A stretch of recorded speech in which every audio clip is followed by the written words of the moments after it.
2 minggu lebih pelaksanaan tatanan kehidupan era baru dan dibukanya objek pariwisata untuk warga lokal dinilai mendapat sambutan positif.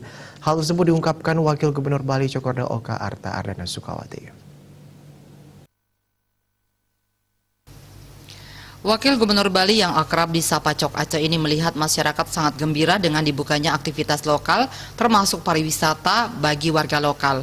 Hal ini diharapkan berimplikasi pada peningkatan imunitas tubuh untuk mencegah masuknya virus.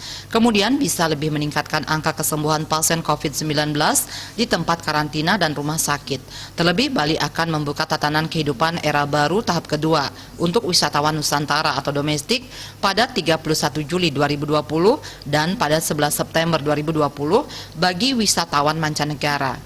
Walaupun Gubernur Bali sudah merencanakan tahapan era baru untuk wisatawan mancanegara dan pelaku pariwisata telah menyiapkan protokol, tetapi ada dua faktor yang bisa mempengaruhi dibukanya kembali pariwisata itu.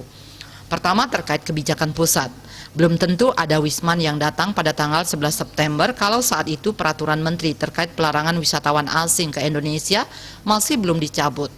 Wagub berharap pemerintah pusat bisa memberikan perhatian lebih untuk Bali, mengingat pertumbuhan ekonomi Bali saat ini sudah minus di triwulan 1 dan 2. Kedua, negara-negara pasar utama Bali apakah sudah mengizinkan warganya untuk berwisata ke Bali.